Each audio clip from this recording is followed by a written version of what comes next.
அனுதின பரலோக மன்னா ஜனவரி 1.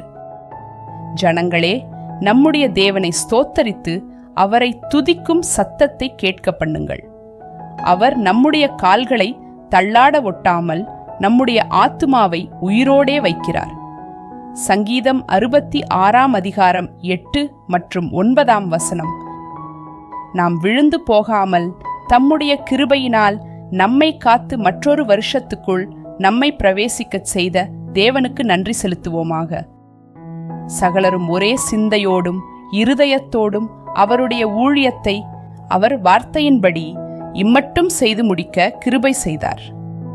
அவருடையவர்கள் அல்லாதவரை சலித்து பிரித்து போட சத்துருவாகிய சாத்தான் கொடிய வஞ்சகத்தை தேவனுடைய பிள்ளைகள் மேல் கொண்டு வர அனுமதிக்கப்படுகிறதை நினைவு கூறும் பொழுது நாம் எவ்விதத்திலும் தவறாது சத்தியத்தினாலே காக்கப்பட்டு அதில் உறுதியாய் நின்று மறுவருஷத்துக்குள் பிரவேசிக்க கிருபை செய்தார் என்பதை உணர்ந்து அவருக்கு நன்றியுள்ள ஸ்தோத்திரத்தை ஏறெடுப்போமாக.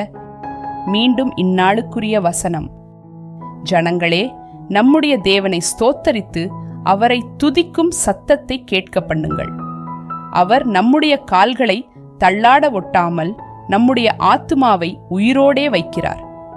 சங்கீதம் 66 8 மற்றும் 9